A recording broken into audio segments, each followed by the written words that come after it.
Lyrica drops it. Hi guys, this is James from MainDeck Masters. I'm here with the deck profile for, oddly enough, a Red Queen Otherlander deck with Genbu in the high end. Specifically Mock Genbu. I will go into the Nexuses first, then the Spirits, and then the Magics. Make sure to like and subscribe. Everything helps. Alright, so first up is 4 Topaz Sanctuary.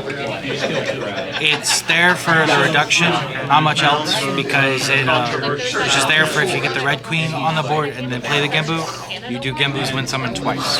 So it's -6, it's good. Pretty much just there for the reduction. The next Nexus is 3 Flower Powers. The reason why I stepped away from trying to play Blessed Cathedral is because sometimes you want the draw more than a ramp, and the Blessed Cathedral you have to have core commitments on there, and that kind of hurts you when you're trying to play into how fast the games have gotten. This card just says most of your spirits are like at level 2 for just 2 cores, so it doesn't matter. This card just says while I'm attacking you, if it's a level 2 spirit, they're either going to take the damage or letting you get a card. So it's a 1-for-1 situation, or it's a 1-for-2 or 1-for-3 if you have them all on board.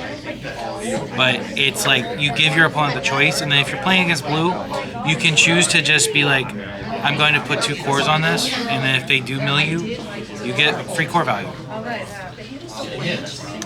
Next is the spirits. The first spirit is our nice white pawn. My testing has turned into figuring out that if you open 2 Nexuses, a white pawn and a Genbu, you have a turn 2 Genbu. It doesn't matter. You have turn 2 Genbu. And white pawn is just really, really good for being free as long as you have at least 1 Nexus. Free over your Apodon. Pretty much. The next one is a general staple. I only played it 3 though. Is a Hippo Cample. Very simple. Just it has Blessed. It's a low drop. It does its job. If the opponent plays something and hits you, and you just want to hit back and get life back. The next card is 3 Wonderland Card Soldier Pentas. I did try to play it at 4. But there are instances where when it is at 4, it floods my hand and then it will die, and then when I play it, the only other lander in my drop is another copy of it, and you have to put that on the top. So you're looping yourself and never drawing anything else. So that hurts. So this is at 3 because it can be played for free, but its win summon is useful for cycling back Genbu, another card, Pumpy Dumpty, Eat Me Cakes, stuff like that, because those are all in this deck. Because you guarantee getting like a form of drawback or a form of search. Next card is Pumpy Dumpty.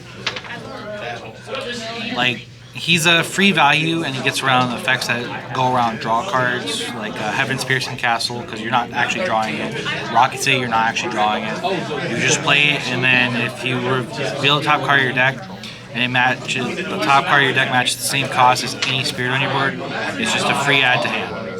And its level 2 effect is when destroy, draw a card, which pairs really well with Flower Palace. So if you have 2 Flower Palaces in this, and you swing and your opponent kills it by blocking, you're just like, okay, I draw 3. It's really good. Next card is Eat Me Cake. Really self-explanatory. You play it, win summon, you're looking for the Genbu, because that's pretty much the only Sun Spirit you play. And then your goal is that if you do find the Genbu, you try to keep this alive to then use it for the Ascend of Genbu, so you at least refresh your hand some. But stat lines are pretty good. It's not terrible. Just 1 rivet in his jaw. Then we have 3 Arcana Joker. The Arcana Joker is very, very key to this deck, because the moment you establish a Genbu, Arcana Joker just lets you keep repeating the win summons, so it helps control the board. And if you have one on your board already on the turn you summon Genbu, and you don't have the Red Queen, it's another way of getting -6 to your opponent's board. Which most things end in a threshold of 6, And if they don't, and this does get blocked, generally by whatever it's blocked by will die. So it doesn't matter. This card is just very good recursion, and if you set up 2 before then, you just have an unblockable combo that if they can't get them off the board, it doesn't matter. Next is 4 red. I do like this card. I wish its when summon was -3 came instead of -2, because it hurts me so much when it's a -2 when things are in a certain threshold. But digressing. Its second effect, where it's a level 2 or level 3, when you have a Topaz Sanctuary, when an Otherlander summons, when summon effect happens, you can rest a Topaz Sanctuary to activate it a second time. It's useful for nearly everything with this deck, except for the Arcana Joker. It's good for the Eat Me Cake to look for another, to dig deep for the Genbu. It's good for the Pumpty to try to get free card value. It's good for this to snipe something that's at like 4K. And it's good for the Genbu to snipe an entire board -6. And the last cards in the spirits are 4 Mock Genbu. This card is really dumb. Getting it on turn 2 generally means you win the game, because your opponent doesn't have the board state, and if you get this on turn 2 and then the next turn you just have the Arcana Joker, your opponent doesn't usually have the resources to continuously get spirits with a higher BP threshold, so you're just controlling the board and you just stomp them out. It's happened on enough times in testing. But this card's... The only thing about this card that is terrible is it does target, but... So things with armor yellow hurt, but luckily there's not a whole lot of that, so it's better. But this deck also, as I will get to in the Magics, we don't run Exhaust Nexus. It's too cost heavy, there's not enough things. This has a more recursion than Exhaust Nexus does in this build. And that's where the targeting hurts, because we can't just blanket effect like with Exhaust. But really good card. And the fact that it gives everything blessed at level 2 and 3 is equal for their cost, equal to my life, is really good. Now on to magics. The first magic, we have 3 lightning arrows. One of the only good yellow magics from set 2. This card is really good because you target something that says it can't block, can't attack, and it's really good against Hydra.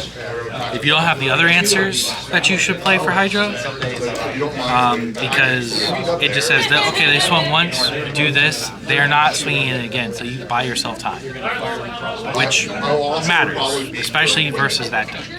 It also buys you time versus an Ira or even the Tokiwa. Anything with 2 damage, this can help buy you time, because if they don't swing it immediately first.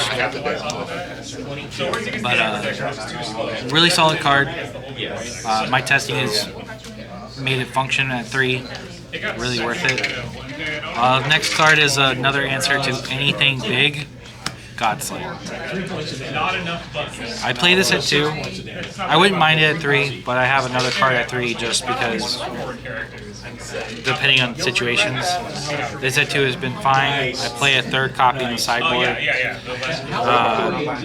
It's where I could alternate between having this at 3 or Lightning Arrow at 3, but both cards are really good. This card is just phenomenal for... they swing the big thing. If you have a small thing that's there, block with it, play this. Their big thing dies, so it's permanently off the board. That's all that matters. It's off the board. Next card. Now we're off color. We have 4 Star Blast draw. We're in a win summons meta. You get free draw. Otherlanders doesn't have the draw power that Fatal Beast does, so this helps when you see it. Because you can just set it, they play a win summon, then you can pay the full cost draw for it. It's really good value. World showed us that this card is very relevant, so I don't see this card going away for quite a while. But drawing cards, always good. Next magic, 3 Thorn Prison or Beam Rifle. And then she beat me. This is the card I play at 3 over the 3 Godslaying, because sometimes you don't have an option and the Godslaying is not as useful when you have like 1 spirit and they have 3 attackers, so on the first attack you're just like Beam Rifle. Beam Rifle comes up, or Thorn Prison comes up more often in situations where it matters than Godslaying, because this is also an answer to the Hydra when they swing, because you just do it and they force it to rest, they can't restand itself. So my deck has a lot of answers to Hydra because I have to play test it against it a lot.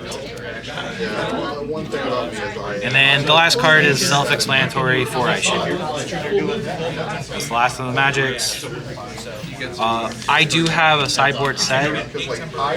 My sideboard consists of 3 Peril Beast Undone, because it is my overall interpretation and explanation of it is it's Lightning Arrow on a stick, because the Otherlander deck doesn't play it in the main deck or at all for it as an attacker. It's played as a blocker to be like, they swing something, they can't, you block with it, the other thing can't attack, and then if it dies, you can, it's another way to search for the Mock Genbu, because that's all it does. But the fact that it can say, no, you can't attack with that anymore, and then if they're down to 1 spirit and you just play this for a turn and they're at 1 life, you just go boom. I can't block. It doesn't matter. Really good card. Not as broken as it could be, considering how fast the meta goes, but really good card. The next, I have 2 Heavenblade Dragon Ryut. This is in here mainly because of like white options like Dream Bomb, Escapable Avalanche, Counter Sword, the Frost Tigers, Wind Block effects, anything that makes you spin stuff. This is there to help stop, because a lot of decks will probably have those options sided, and it just, the point is you're just trying to make sure your stuff doesn't go away. And the other option for this slot is 2 Spade Beast Leo, which is the other Ascend Spirit, the Otherlander with 2 damage. And that you only play that is if you're trying to speed up the game to side it in, to just be like, I'm going to try to guarantee hit that or Genbu off the Unique Cake early as possible and just punch you in the face with it. That's the only reason for that. But Ryu is probably a better tech card for it. My 3rd Godslaying in sideboard, my 4th Lightning Arrow. I will stand by Lightning Arrow in set 4. If I'm not playing it, don't talk to me, because then I will be bad. And the last card in my sideboard are 3 Dream Bombs, because Dream Bomb's still really good. That's my sideboard. Everybody else has their own opinions. But yeah. My closing thoughts though is Otherlanders are finally in a playable position in the sets. They're not super busted, but they are very strong now. They're definitely not the best deck in format early-wise for set 4. By testing, that still goes to Hydra, because that deck just goes really, really fast, and as long as they see the Hydra and you don't have an answer, you die. Other options in the sideboard are Seabed Lighthouse, because, as said, cards that are teching white cards, they don't have a spirit on the board with white symbol, so the Seabed will help stop that. I know the only other cheeky play that's really dumb with Genbu is double Genbu, where you have the 8-cost Genbu and Mock Genbu. You give Mock Genbu unblockable, and you just swing it. So free 2 damage in the face. Set 4 has been really, really fun to play so far.